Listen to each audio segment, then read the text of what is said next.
ଅଲିଖ ପ୍ରଭୁ। ନବମ ବଲି।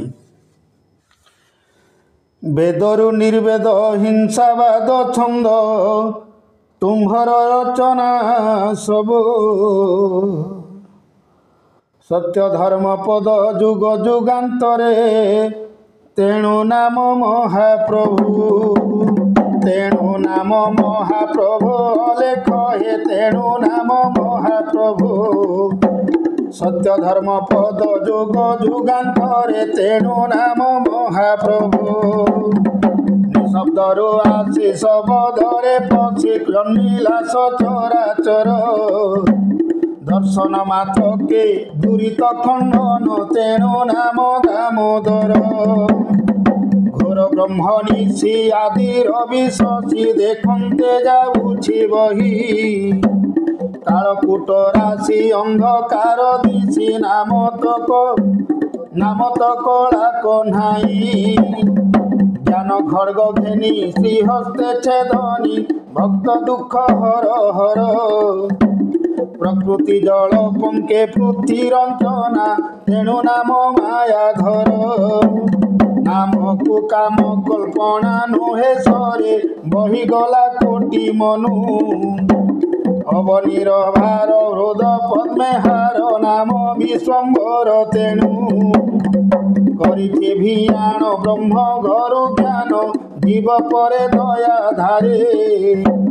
ସୁଧା ମୃଦୁବାଣୀ ଶାସ୍ତ୍ରେ ବଖାଣି ତେଣୁ ନାମ ମଧୁହାରୀ। ନିରନ୍ତରେ ସାକ୍ଷୀ ସମାନରେ ଦେଖେ କୃପା ନେତ୍ରେ ସମଛତ୍ର। ଦେଉଥିଲେ ଚାହିଁ ଉବାରନୁ ହୋଇ ତେଣୁ ନାମ ପଦ୍ମନେତ୍ର। ଏକ ପାଦ ଚିହ୍ନି ଧ୍ୟାନ ଯୋଗେ ଘେନି ଭଜିବାକୁ କଲେ ମନ। ତାକୁ ସ୍ତବଚନେ କାରଣ ମାଗନ୍ତେ ନାମ କମଳ ଲୋଚନ।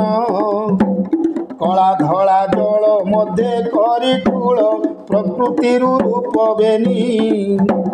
ଦର୍ଶନ ମାତ୍ରକେ କଳସ ହରଣ ନାମ ତ ସାରଙ୍ଗ ପାଣି। ସ୍ତ୍ରୀ ନ ବୋଲା ଓ ପୁରୁଷ ତୁ ନହୁ ନାହିଁ ଜହିଁ ଦିବାରାତେ।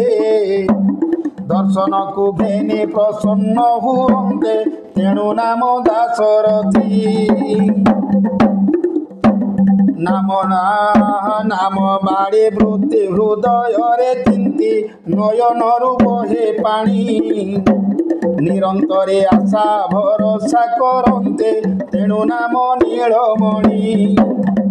ଜାତ ସର୍ବଦୁଷ୍ଟ ଆପେ କରି ନଷ୍ଟ ତୁମ୍ଭରି ଅର୍ଜିଲା କୀର୍ତ୍ତି। ଅଜ୍ଞାନୀ ଜନ ଯେ ସନ୍ଥ ଭକ୍ତ ହୁଅନ୍ତେ ନାମ ତେଣୁ ଯଦୁପତି।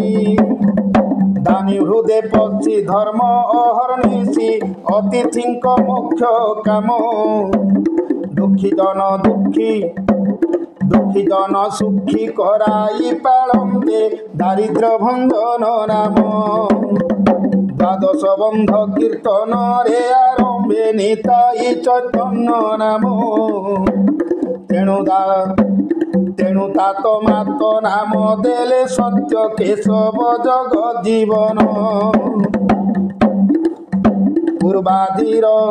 ପୂର୍ବାଦିର ଜାଣି ମର୍ତ୍ତେ ଜନ୍ମେ ପୁଣି ଭବିଷ୍ୟଗତ ଆଗତ।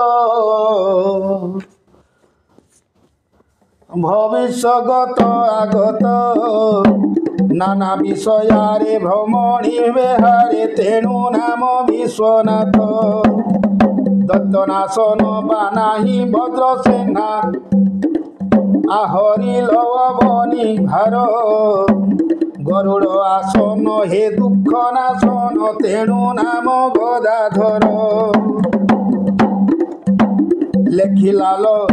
ଲେଖି ଭାଲ ପଟ କରି ନଟ କୁଟ ଯେସନ ଦର୍ପଣ ଛାୟା।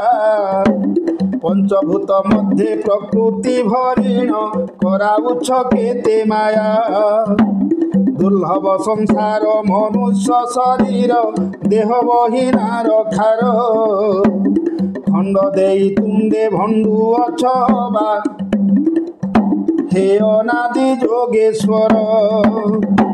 কর্মকাণ্ড বাণী দুর্গতিকে ঘেনি করু অছি খণ্ড খণ্ড ভব সিন্ধু বলি ন জাণই স্বামী মণুছি অমৃত ভাণ্ড গীতা সারস্বত করি পদ অর্থ ভীম অরক্ষিত ভণি সহস্র আদ্য বিভূতি বৃত্তান্ত নাম স্তুতি চিন্তামণি সহস্র আদ্য বিভূতি বৃত্তান্ত নাম স্তুতি চিন্তামণি